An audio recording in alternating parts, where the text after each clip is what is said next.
I am very, very excited about today's podcast. We have the amazing Matt Gutman with us, who is really well known to all of us, who's amazing, who's really one of the top reporters in the world, I believe, Matt, in terms of reporting live from, disaster areas and things that are happening, and some of the top things that have happened in this time period. And, I just want to honor the incredible work that you've done, bringing what's going on in the world to us, right into our living rooms. And we appreciate that. And you have an amazing story to tell about how you looked so cool on the outside, but on the inside, there was this whole panic attack going on. And you've written a phenomenal book, No Time to Panic, and you've opened up about all kinds of things. And I am thrilled to be talking to you today because there's just like a million things that I want to ask you and chat with you about. So welcome. Thank you. And likewise, because I'm very eager to pick your brain and hear some of your answers about some things. Oh, well, so that's great. It's going to be so much. Oh, no, well, thank you for joining us today. So, Matt, tell us a little bit about your background. Everyone, most people know you, but it's just fascinating, just what you did and how you got to end up writing this book. I've been a journalist in the camera for almost 25 years, and I have been fascinated with that nice space where life is closest to death. And the reason for that is because I guess I craved the intensity, but also it felt like the most authentic. And so one of the things I realized that my day to day comprised meeting people on what is typically their worst day. And I suffered some trauma when I was a child. I mean, many of us have. My father was killed when I was young in a plane crash. It was sudden. It was terrible. But it armed me with this superpower, right? Like I realized quite young that I was able to communicate people in our shared language of grief. So like they may be in Haiti or Gaza or Afghanistan or China or Russia, but I could communicate people even if I couldn't speak the language because there is this sort of shared experience and shared language of people who've been through something. When I was able to give of myself and commiserate and show sympathy and empathy. And that was sort of, I learned the superpower, this communicative skill. And so I don't know if that is what pointed me in the direction of being a conflict reporter, or I don't know what it is, but that's what I ended up doing and have been doing for basically my whole career in print and radio, TV. I'm also a dad and a husband and have 2 dogs. Those are very important parts of it all as well. So that I'm so glad you had the dogs and cats on. Both of us were chasing our dogs out of our studios before we started this, which was really funny. Well, if anyone just has to watch how just some of your footage of your reporting, they'll just see someone who's so engaged. And now that you've explained it like that, and I've heard you so many times, but the way you explained it now, that you could relate to people in that gap between life and death, and it's such, how you could empathize. That's very evident in your reporting, and so evident in your competence and how you stand in front of the camera and so together. So that your secret behind all of this, there was you looked amazing in front of the camera. You did a phenomenal job. You loved and connected with the people. And as you said in your own words, and I'm repeating what I've read and heard and seen you do, is you really loved reporting in that moment. But as soon as you had to stand in front of the camera and a few sentences into 24 seconds or 40 seconds. And that was the pressure that changed and shifted. And you had been living with a secret. Can you talk about that, Matt? Because that really led to your book. I love the fact that you've actually read the book. So I do a lot of these podcasts. Not everybody has read the book. And so exactly. I appreciate that. Thank you. And listeners know that this is someone who does the homework. She's not just here to do the interview. She's actually reading the stuff and doing the research. So thank you. I appreciate that. My pleasure. So yeah, one of my other gifts is energy, right? Like I have a lot of energy. I'm super kinetic. And when I just first started doing TV, people said I really punched through. But one of the reasons, I do have a high baseline of energy and I'm constantly going but one of the things that gave me that real spike of energy and made me punch through was the fact that almost every time I went on camera, I would have a panic attack just before or during. And so a panic attack, I describe it as the orgasm of anxiety. If an orgasm is the maximal expression of pleasure, then a panic attack is the maximal expression of anxiety. So it's like everything bubbling out of you at once. And so if you've had one, it's pretty much unforgettable. And I was having them regularly, but instead of causing my brain to freeze, which it would do, but just for a short time, I don't know what it did, but it made me punch through. And so people kept saying, Matt, you're so great live. We only want you live.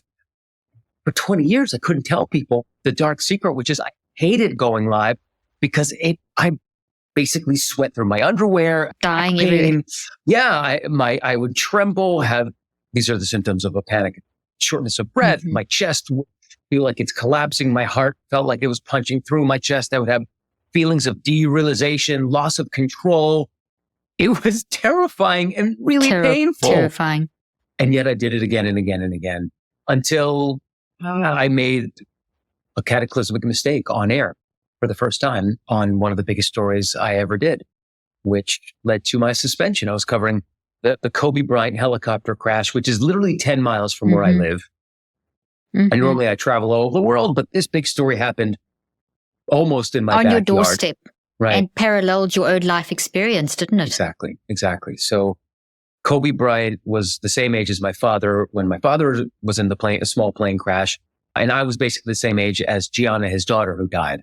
And I don't want to get into the mistake I made out of respect to the family, but I made a mistake live on air reporting because I was in the middle of a panic attack and I mixed up two pieces of information.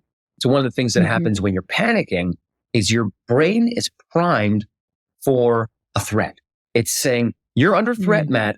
I'm going to protect you because I'm your brain and I'm going to harness all of these forces that you have to prevent the lion from eating you. The brain doesn't know, hey, I'm not worried about the lion. I've got to go on air right now. So it pumps all this adrenaline to your body. Your extremities are full with oxygen-rich blood because you're breathing so heavily. You are ready to sprint. You've got adrenaline flowing. So if the lion takes a bite out of your butt, you're going to be able to keep running. But it's not so good at remembering anything, long-term memory, which is anything over 30 seconds. And it's not so good at doing basic reporting. It's really good at running. It's hard to tell your brain, hey, stop panicking. I need to focus. So I made this terrible, terrible mistake for which I was suspended for a month. And during that time, I basically had to figure out what I was going to do.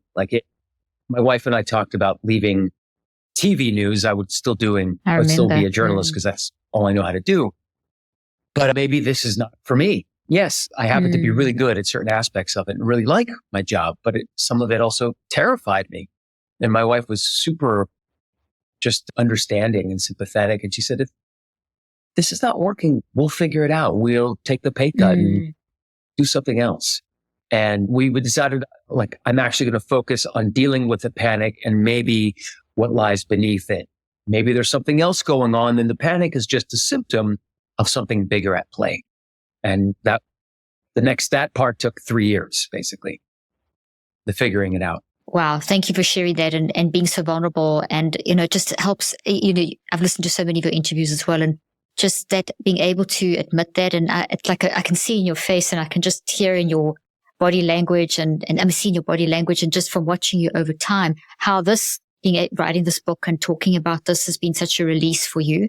And one of the key things that I know from the work I've done as a therapist and as a scientist is that we as humans, we're really good at developing a coping mechanism of suppression to help us through the moment. And you became a master. I mean, you got your PhD in suppressing that lion biting your butt and, standing in front of that camera. And you learned to channel that energy of the panic attack into being an incredibly successful reporter. But eventually over time, it wore away. And the explosion happened where you actually didn't remember stuff at that incident that you mentioned. I think it was 2020, wasn't it, when the Kobe Bryant thing happened? Right. And that then, instead of running from that, you actually ran to it. So it's very admirable. I love that because the only way through is to process and to deal with it and to face it. But now I'm going to throw something out at you, and then you can take us on a journey because you are such a great storyteller. And you're reading everything, listening to everything you said, and knowing what I know about my field and you said things like, that's cool. My audience needs to hear it. So I'm going to say it, then you're going to say it 10 times better than me because it's your own internal experience. Okay. You said you tried everything for 3 years. You tried everything. You did every therapy. You did the cognitive behavior therapy. You did the biomedical model, the pharmaceutical model. You did the ayahuasca. You've done even that venom in your toes that made you like freak out. You even did did the Reiki, which had such a massive impact on you. And the other people, we weren't responding to the ayahuasca, but I think it was a psilocybin or one of them. And then you responded to the Reiki. You really did the research. Yes. I know what you did. Okay. So then and Eddie took you through, who's a common friend of ours. He took you through and he's been on this podcast, by the way, as well, to the holotropic breath work. And that really opened up something. And I say all this to say that you said the healing came when you recognized that you had never dealt with the well. And I'm holding my hand like this because you said it so beautifully, the well of grief of losing your dad. Because at 12 years of age, when you lost your dad, from there, you went on to being a top academic, a top sportsman. You were just like Superman, everything, everywhere. But it was your way of suppressing. And eventually because experiences are real, and eventually the volcano exploded. Okay, I'm handing over to you. No, I think you just raised something really interesting. We learn these coping mechanisms. I'm writing notes, everybody. We learn these coping mechanisms. I think you're going to interview me. Your journalism's coming in here. No, you're giving me. This is a work in progress. I'm still working on this. I love it. I don't exactly. All of us. Some people didn't love this about the book, but I don't have all of the answers. I don't know if anybody does. I certainly didn't find them for me. I found some answers, some modalities that work, and I think so. You're touching on one, but you also mentioned something really interesting, which is I learned at a young age how to do that coping well, right? I learned how to mask. I learned how to bury. I learned how to push away. And I got a PhD in it, as you just said. But so the question to you is, does it eventually catch up with all of us? Is it even possible to continue to outrun that nagging pain, the well of grief at the core? No. And you said, no, you don't. It'll always be there. And that's what you said this as well in your experience that you had. You commented in, I think it was one of your interviews, and you said it in your book, that you realized that that grief was never going to go away, but that you'd had to, I'm paraphrasing, learn to manage it. So that's exactly when you've had an experience, because it's our mind, brain, and body are separate. So as you have an experience, your mind is processing that, and then it puts it into the brain and into every cell of your body. And that's how we have that whole embodied, embrained experience, and how it affects us and so on. But whatever's happened to you is there forever. But what we do is we change what it looks like inside of us. So to answer your question more directly, does that well of grief ever go away? Can we keep suppressing? No, we can't, because that experience is real. It's dynamic. It's alive. It's growing in your brain. It's changing, but it's growing in your body. It's not a brain down effect. It's brain and body, but mind. 3 things. And those 3, it's a network. And that network your story will always be with you. But what we can do is change what it looks like inside of us. If we constantly cope in the moment, like you did in the moment as a 12-year-old, but then you went through life and that coping mechanism wasn't sustainable and it exploded. So if you think of it like that experience was like a volcano, and it kept bubbling and bubbling and bubbling, and eventually in 2020, whenever that date was, the volcano exploded. And you had 2 options. You either were going to just get burnt under the lava, or you let the lava cool down and it remineralized the soil, and you grew this whole new garden, which is what minerals do, and all this new healthy stuff. And you produced this, and now you're helping people. So there we go. There's your story in a nutshell. I love the volcano analogy. So my analogy has been the well of grief, right? And my fear, the reason I didn't cope, and the reason I was able to sort of cover my pain and move on was because I became good at it. But then it became so great that I didn't want to go in there. And so I would call it this well of grief. And my fear was that I would fall into this well. I would tumble so deep that I couldn't climb my way out. And I was afraid of I knew the pain lurked inside, but I was afraid of dealing with it. I didn't want to go in there and start crying for years, because maybe it would be irrevocable. Maybe I wouldn't be able to stop the grief, stop the sadness. And so the only way was to keep putting one foot in front of the other. And so the reason my methods in the book worked for me, even though they were unorthodox and possibly not even well planned out, because I wasn't planning on writing a book. Dr. Leaf. I was just trying to fix me. Like this was not done for other people at first. Like I wasn't thinking about anybody else. I'm like, I'm broken. I need to find a way to fix me, and I need to do it soon or my whole life is going to collapse. And can't deal with that. I have kids. I have a career. I have my wife. Like this is not working. I need to fix it. And so the concept of that well of grief was that I found a way. I couldn't go into the well of grief. I couldn't allow myself to go to that deep, dark place because it was too scary. So I couldn't do it in my right mind.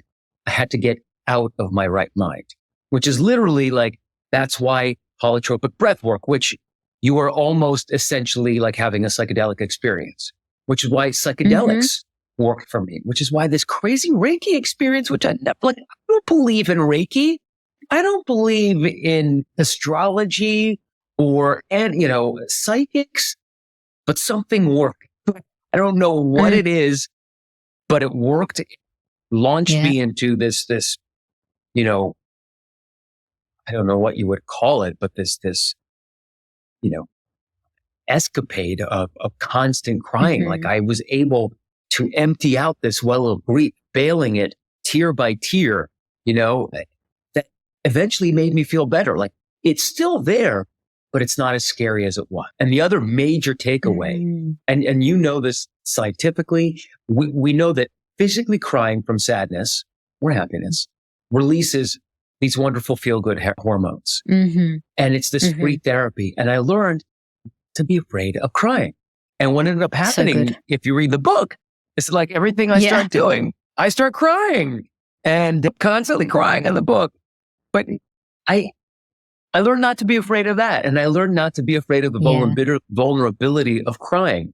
And, just to come full circle, I was promoting the book, which had just come out on October 7th when Hamas began that rampage into Israel. And I immediately threw my whole plans out the window.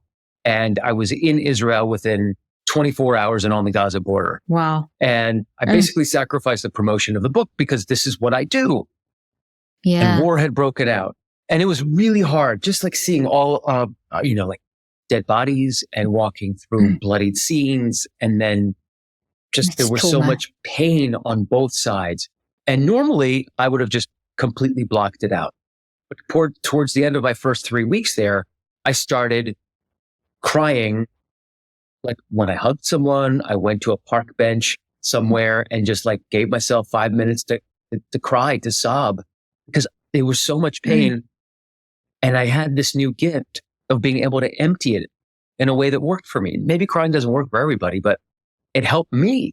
And so I was like, on the one hand, it was a little embarrassing to like go sit on a public park bench and be like, on the other hand, I don't care.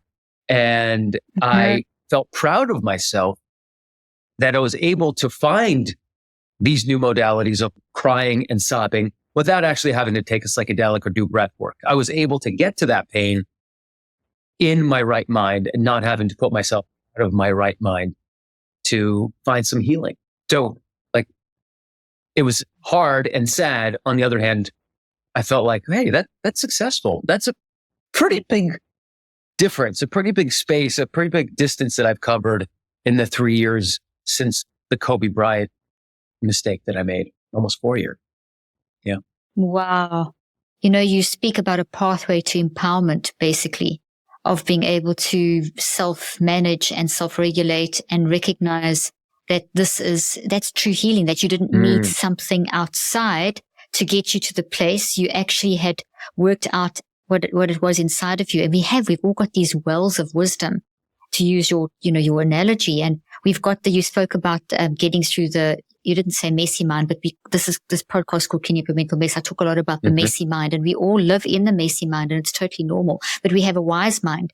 And as we go through this pathway to empowerment with all the healing, you learn to tap in through the messy mind into the wise mind, and your ability to cry, as you describing that to me, that's so moving. Thank you for sharing that about being there and sacrificing, as you said, your book launch to go and do something so much more.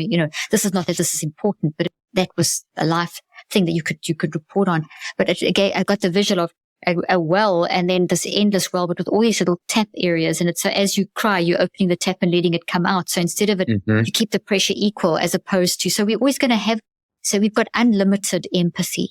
And when you are healed, like you're going through this process of healing, you're using that in the right way. In the past, you would have kept it inside, that would have exploded or, created a tsunami inside of you, whereas you actually let it come out. So you constantly kept the pressure. And then that helps you to relate to the people. So I want to ask you, was your experience, obviously it was, but in your words, that experience of you always did connect well with people.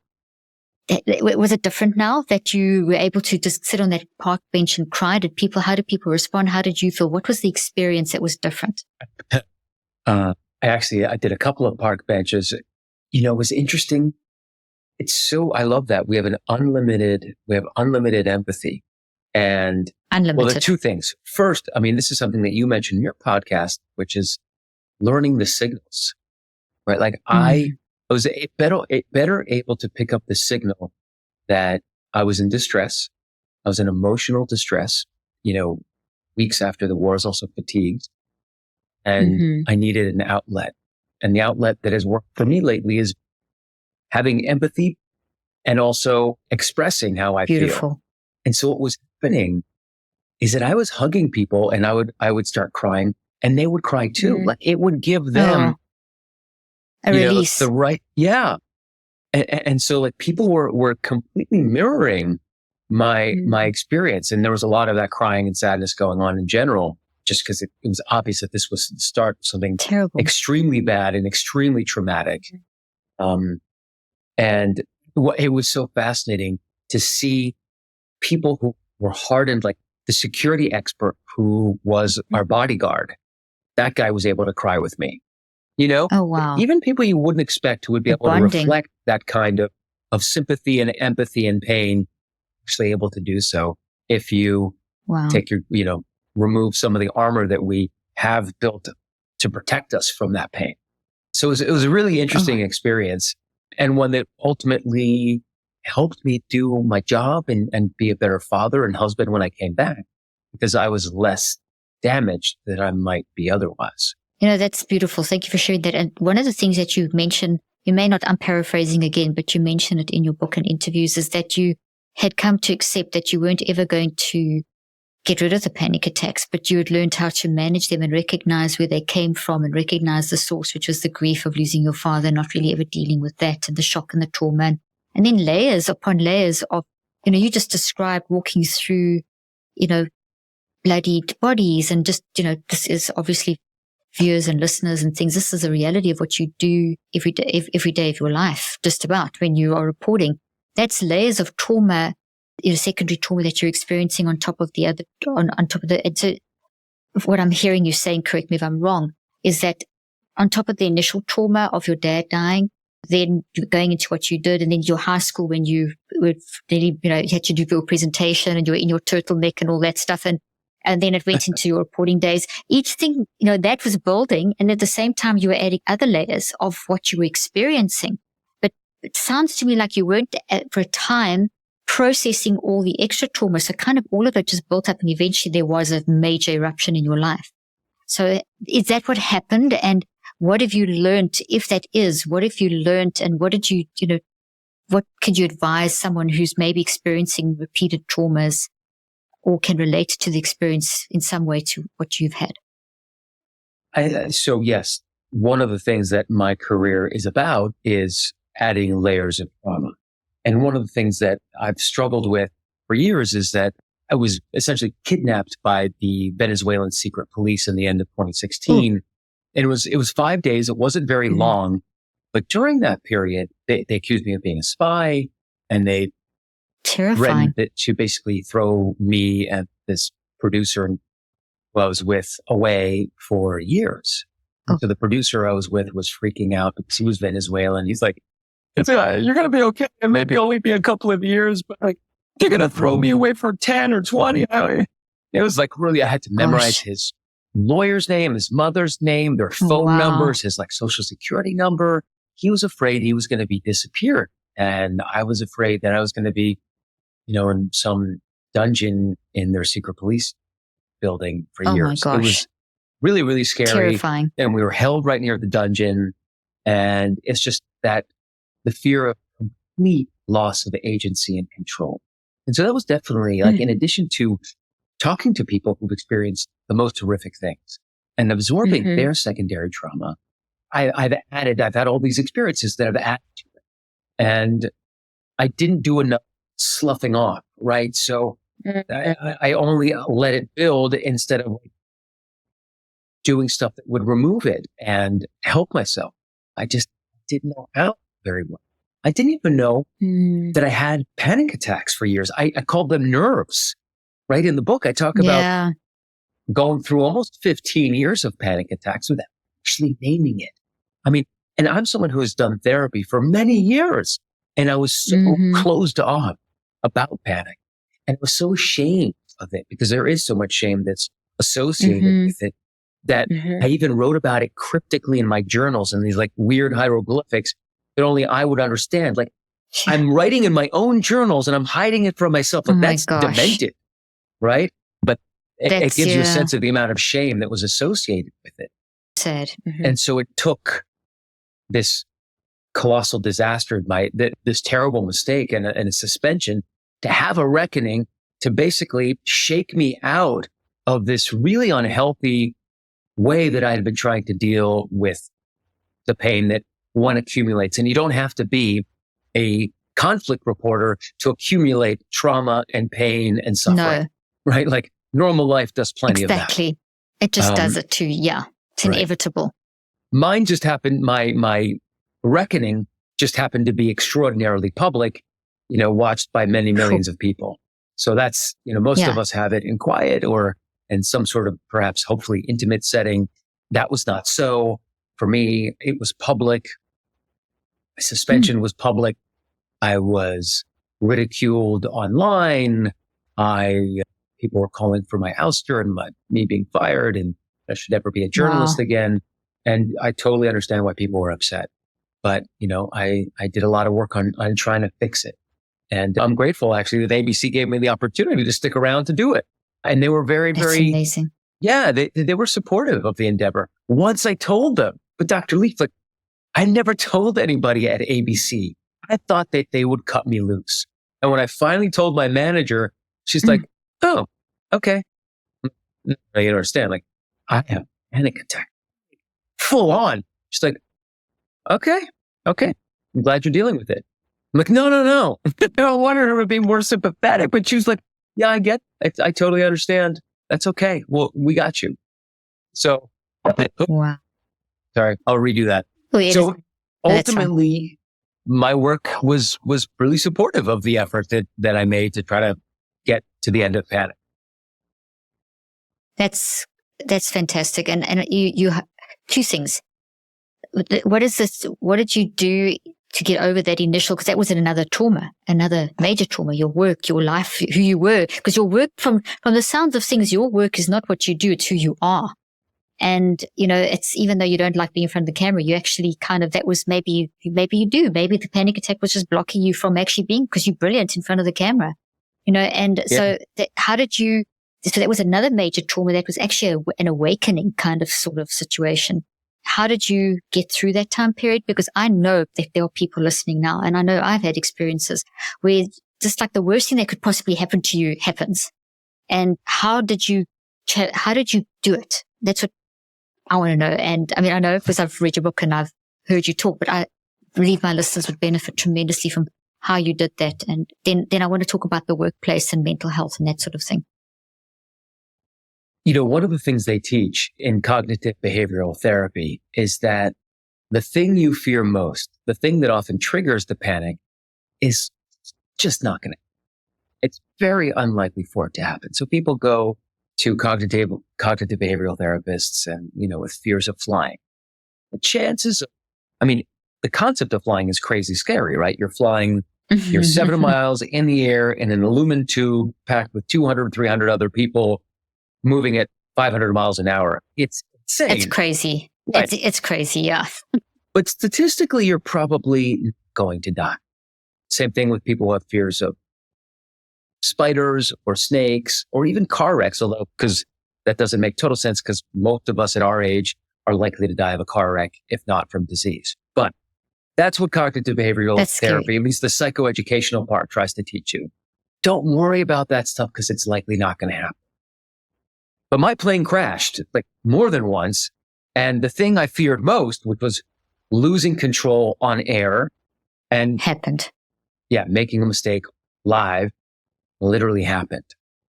And so it was a really tough thing to deal with. Obviously, the fallout because of Kobe Bryant's family, because like I had been there. The last thing I would ever want to do is cause, I don't even know if they knew about it. It doesn't matter. Yeah. But like the thought of causing the family who had been through this horrific experience, even a second of additional harm was just brutal to me. And then obviously the harm I did myself and my career and my coworkers, like it wasn't a good thing. And so like there was a lot of like tearing of the clothes, not physically, but a lot of like mental beating oneself up. And then I basically had been thinking about doing a project about a sled dog family, a family that breeds sled dogs in Alaska. Mm-hmm. And I felt like, well, my schedule has opened up. Maybe I'll go up to Alaska in the middle of February and visit them. And they kindly welcomed me, and I got to work with the sled dogs for several days. And then on the way back, such an experience. I just want to interrupt you. I'm so sorry to interrupt you. Such an experience. I've been over in Quebec. We did some sled with the dogs, and oh my gosh, what an experience. Anyway, I relate. So I was smiling there because I've had the experience. So it's fascinating. And I was the custodian. So I was cleaning up the poop and the pee in around their dog houses. That was what I did for 3 days, which is great because they're really grateful, right? And there's nothing quite so satisfying as freeing a little frozen hockey puck of pee. It's actually, once you get the hang of it, it's fun. And the dogs are just like licking you and it was actually amazing. It was the best therapy. And then on the way back to the airport, I was flying out of Anchorage and I decided to drive from Fairbanks, where I was, the 6 or 7, 8 hours, whatever it is, to Anchorage. And this long, lonely ribbon of highway that's snow blown, middle of February. And on the way is Denali and, this beautiful national park. And so there are a couple of like smaller hills of Denali, and I don't know, I'm just going to go hike this thing. And it's only, it's 5,000-6,000 feet. It's not like a crazy big mountain. And so I hopped off the trail in the snow in the middle of February. And so I get out of my car, but I'm like in decent shape, and I start chugging up the hill, and I have a little bottle of water and protein bar. I'm good to go. Then the trail disappeared. I see the top of the mountains. I don't need a trail. I'm just going to bushwhack. So I bushwhack. Oh my gosh. And I see the most incredible vista, like straight out of a jackpot, right? Rivers and meadows and valleys and these cathedrals of mountains on either side.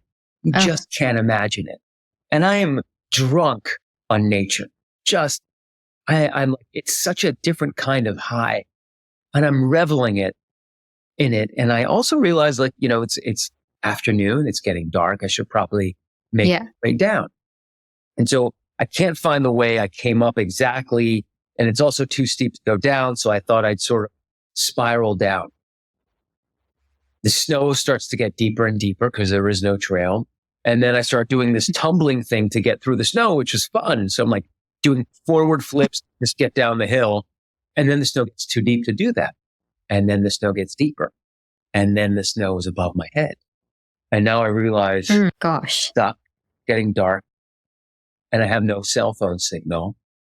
And I can't get out. This is like cold quicksand. And then I start to feel that again. My heart's going, shortness of breath. I'm like, I'm having a panic attack. But what I understood is that brain starts freezing. But this is when you're supposed to have a panic attack.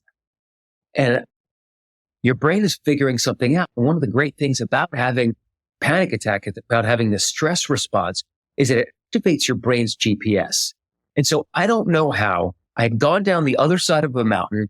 It was completely like I'd never been there before. I had no cell signal, but I knew exactly how to find a trail. Right. And so I took a breath. I composed myself and I thought, how am I going to get out of here?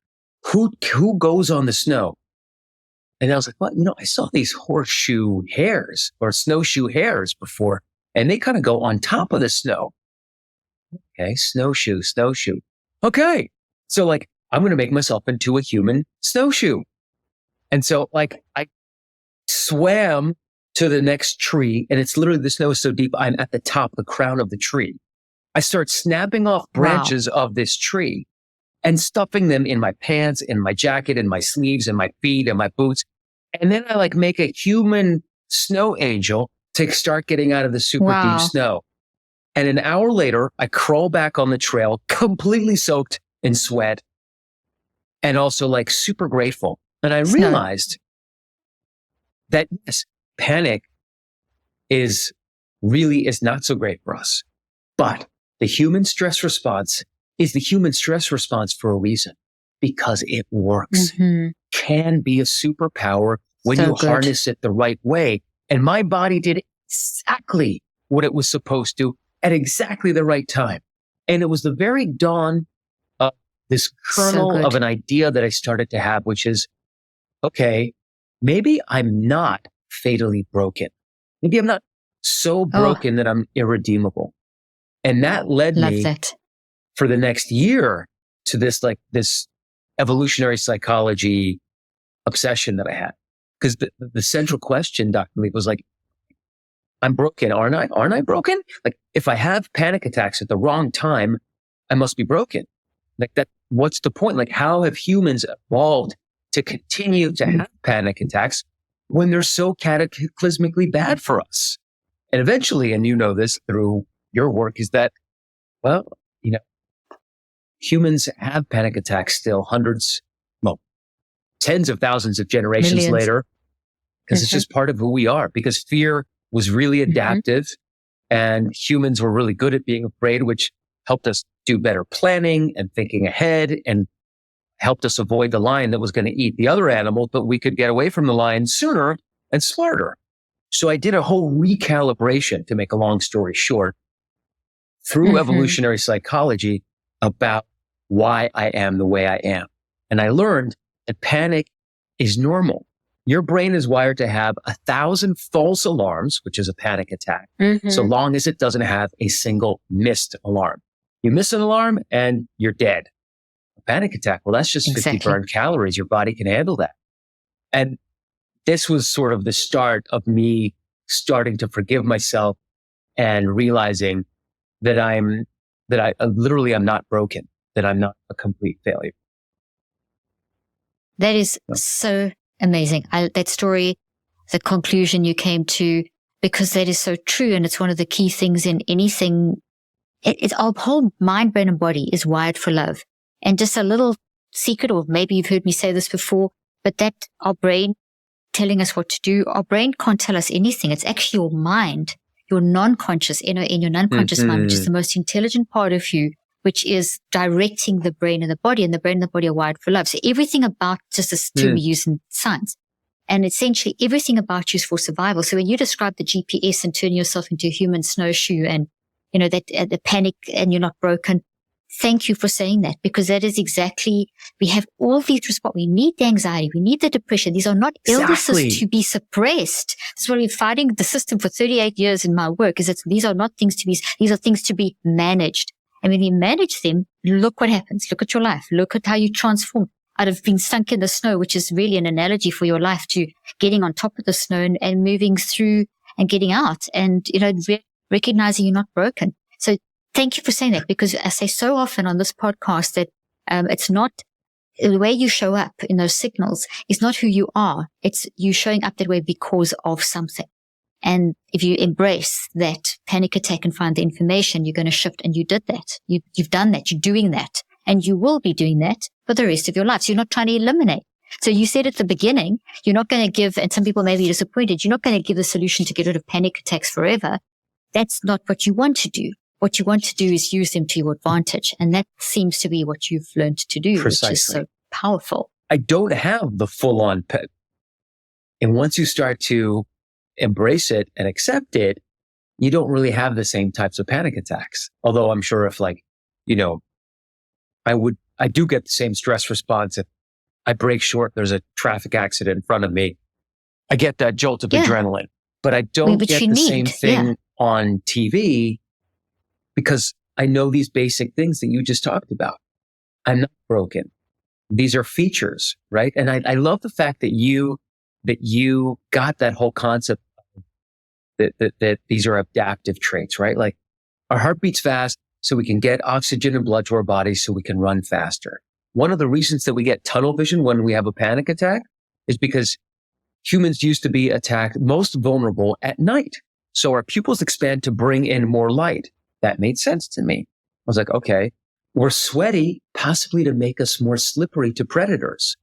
So all these things were really interesting features that I learned about. And as long as once I learned that I am not a broken failure mess and that these are features that I can, as you say, manage or try to harness even, I was like, okay, great. And then the next step was talking about it, bringing other people in, not being ashamed of it. And this is actually more than a year or change into the process of figuring me out that I realized that I actually think I need to write a book about it, because I tried to find, before I told anybody at work, because I was still not there yet, even over a year into realizing, okay, I'm not broken. This could be a feature. Panic is normal, all this stuff. I still wasn't ready to tell colleagues or my bosses at work. So I tried to find a panic attack support group. And this was in the midst of the pandemic. And I couldn't find one. So I called the anxiety and the AADA, the American Anxiety and Depression Association. And I called all of these sort of depression and anxiety organizations that are nationwide that should have all the resources to help us figure out how to find a panic attack and a panic attack support group. So there are anxiety groups. There are all sorts of, I think there's 17,000 AA groups in America. And at the end of the day, I was only able, with the help of all of these national groups, find 5 panic attack groups in the country. 3 of them were defunct because the pandemic killed them. And so there were 2. I joined one, which was so packed with people that it took 45 minutes just to get through the hellos. Like, and it was like a big deal for me. Oh my gosh, that's crazy. To be able to say, Dr. Leaf, hi, I'm Matt Gutman. I'm a TV correspondent who was afraid of going on TV. But like, that's all it took. But there were so many people. And I realized, wow, people who suffer panic attacks, and many of them can be agoraphobic, they are so underserved and under-recognized. Like, who's there for these people?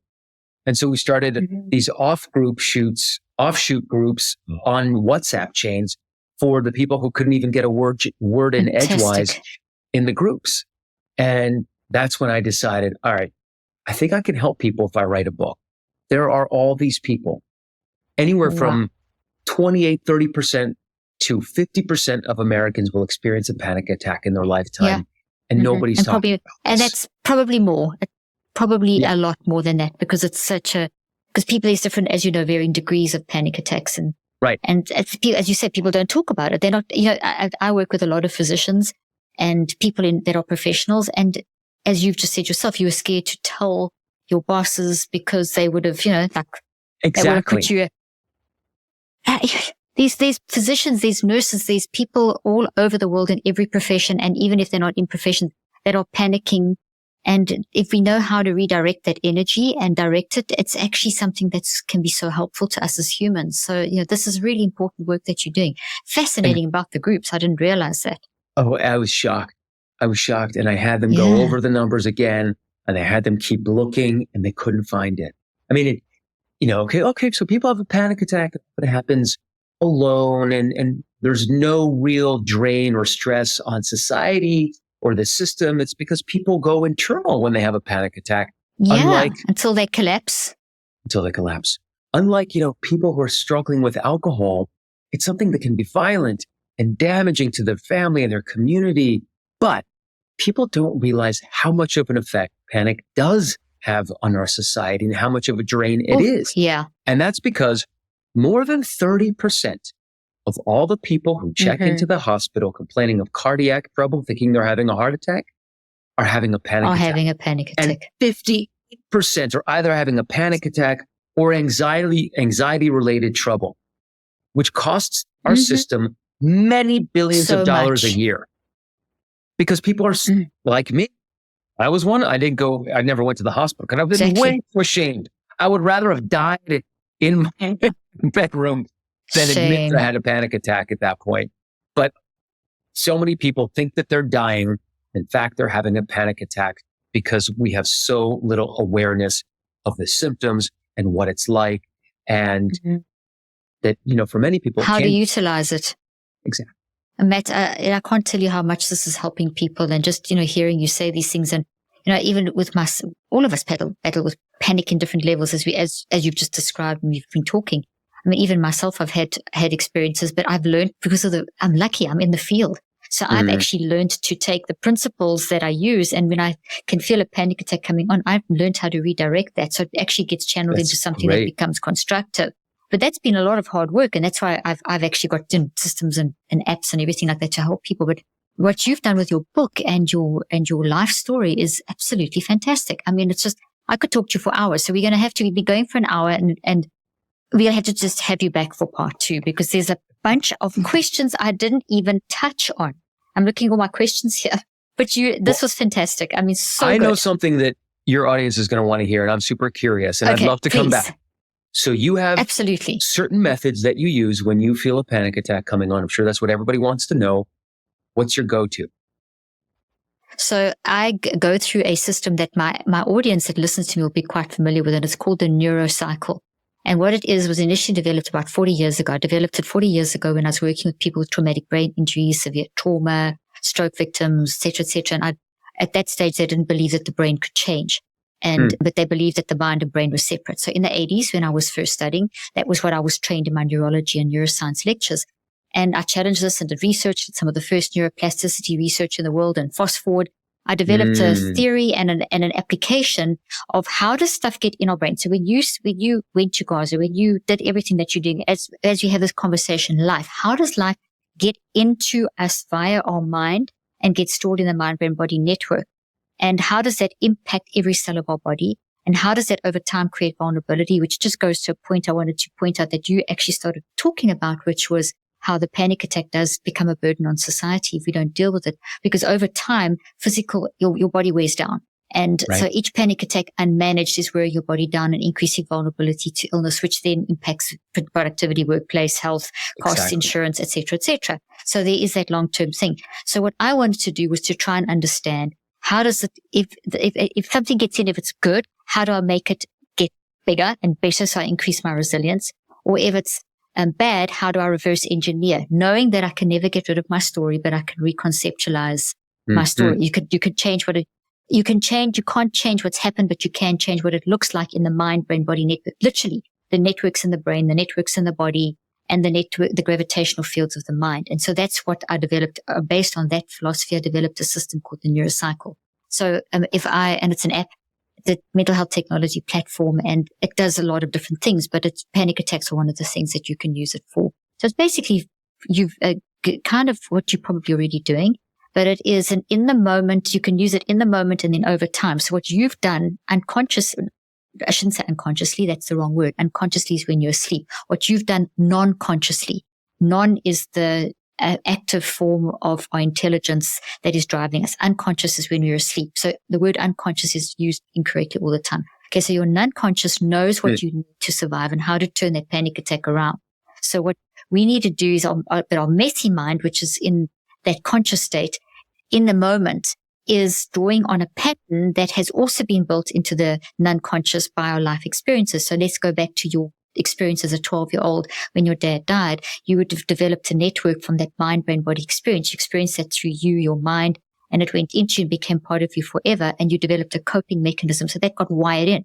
And as you went through life, you practiced. And within 63 days, that's some of the work I've done, you would have built a habit. Habits take at least 63 days to form. Now, each time you practice that, multiple cycles of 63, your networks got really strong. It's in a forest of trees. It's a big, gigantic tree that is driving your functioning. So what you did, and non-consciously, you used what I've used consciously, is you pretty much, as you've done this journey what caught my attention so much about what you said, which I started off in the beginning, was that you said you had to get to that well and that source and find out that that was the source.